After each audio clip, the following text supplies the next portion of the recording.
Assalamualaikum warahmatullahi wabarakatuh. Salam sejahtera bagi kita semua. Sebelumnya, perkenalkan saya Laksmi Elmira Mawarni dengan NIM akhir 121 dari kelas manajemen pengambilan keputusan G. Hari ini saya akan mempresentasikan sebuah case study dari perusahaan yang menjadi leading beauty care innovator di dunia, yaitu L'Oreal Paris. Oke, di sini siapa sih yang nggak tahu brand makeup satu ini? Bahkan pada tahun 2022, L'Oreal menjadi brand makeup dan beauty care nomor satu di dunia. Dengan total revenue pada tahun 2022 sebesar 40 miliar US dollar. L'Oreal sebagai brand makeup tidak hanya fokus pada bidang kecantikan, namun ia juga mengangkat isu-isu lingkungan dan juga sosial.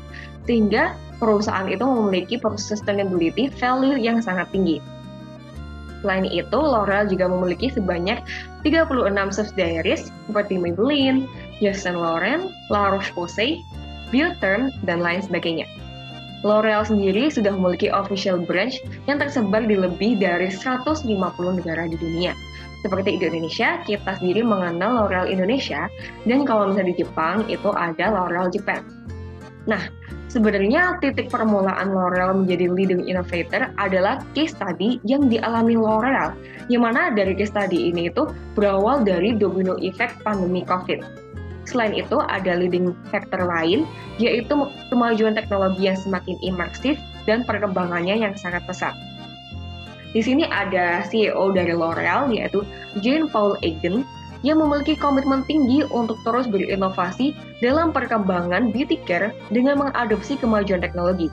Hal ini juga sejalan dengan milestone L'Oreal untuk memberikan unforgettable dan juga exceptional customer experience. Namun ternyata ada beberapa challenge yang perlu dihadapi oleh L'Oreal, yang tentu challenge ini itu berdampak pada penurunan customer satisfaction dan juga customer experience.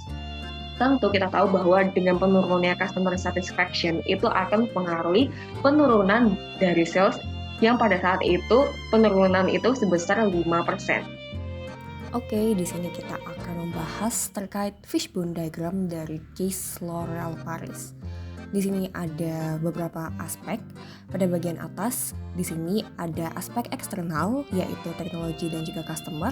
Dan pada bagian bawah, itu merupakan aspek internal, yaitu pada manajemen dan juga internal teknologi infrastruktur. Oke, mungkin kita akan membahas pada aspek internal terlebih dahulu. Yang pertama yaitu aspek manajemen. Oke, di sini yang pertama kita perlu mengetahui bahwa pengambilan keputusan di perusahaan L'Oreal itu memakan waktu yang cukup lama atau time consuming process.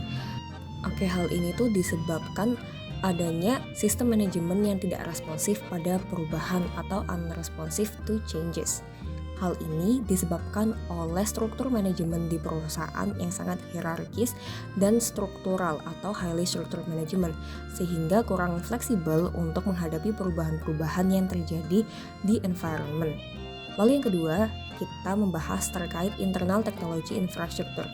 Kita tahu bahwa L'Oreal merupakan leading innovator dalam makeup, sehingga investasi yang dikeluarkan atau dibiayai L'Oreal itu tuh sangat tinggi, atau istilahnya di sini costly investment.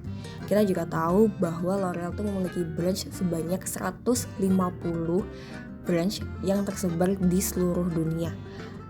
Jika kita usut lebih lanjut, ternyata masing-masing branch tersebut itu memiliki website dan sistemnya masing-masing yang tidak terintegrasi satu sama lain. Sehingga bila kita melakukan investasi pada website tersebut yang secara struktural dan juga kompleks, itu akan meningkatkan investasi yang lebih tinggi atau biaya investasinya itu akan meledak. Nah, kita beralih pada aspek eksternal. Di sini ada teknologi dan juga customer. Kita akan membahas pada sisi teknologi terlebih dahulu, yaitu e-commerce feature. Oke, jadi di sini L'Oreal itu seperti perusahaan pada umumnya yang bergerak pada bidang industri. Mereka untuk meningkatkan sales, mereka juga melakukan ekspansi ke e-commerce, sehingga penduduk atau masyarakat lainnya itu tuh lebih mudah untuk menjangkau produk-produk mereka. Namun sayangnya di e-commerce tersebut L'Oreal tidak bisa memasukkan inovasi-inovasi yang mereka miliki karena fitur-fitur e-commerce yang terbatas untuk penjualan produk saja. Lalu yang kedua yaitu mobile device compatibility. Seperti yang kita tahu, L'Oreal memiliki inovasi yang sangat advance, yang mana jika inovasi itu diimplementasikan atau digunakan oleh masyarakat umum, itu membutuhkan mobile device yang memiliki compatibility yang tinggi.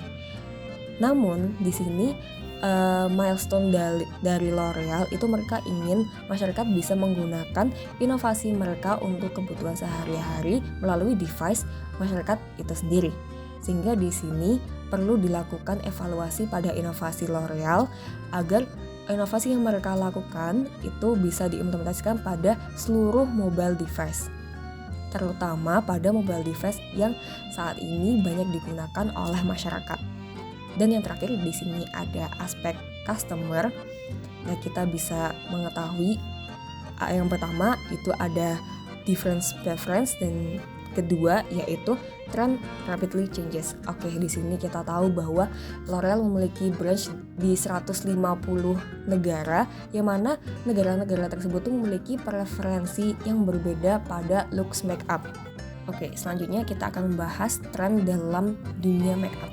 Di sini perubahan-perubahan tersebut itu juga didasari pada preferensi masyarakat.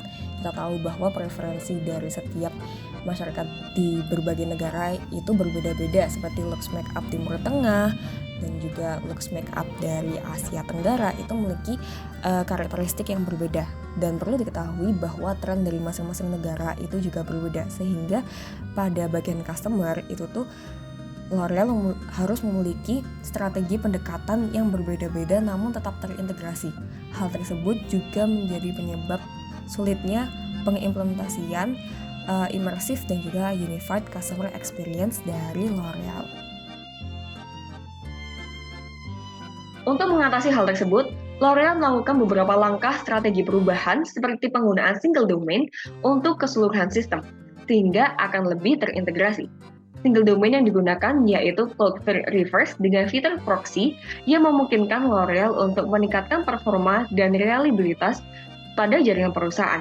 Selain itu, L'Oreal juga memungkinkan untuk mengintegrasikan sistem branch di seluruh dunia. Sebagai tambahan, L'Oreal juga membentuk Beauty Research and Innovation Department yang memiliki tugas utama sebagai leading innovator dalam perusahaan. Hingga pada tahun 2020 terdapat 300 digital services yang di-launch oleh L'Oreal. Dengan sistem yang lebih kompleks dan juga terintegrasi satu sama lain ini, memudahkan L'Oreal untuk terus berinovasi dalam bisnis beauty care dan dapat meningkatkan customer relationship perusahaan. Sekian presentasi dari saya, mohon maaf bila ada salah kata. Wassalamualaikum warahmatullahi wabarakatuh.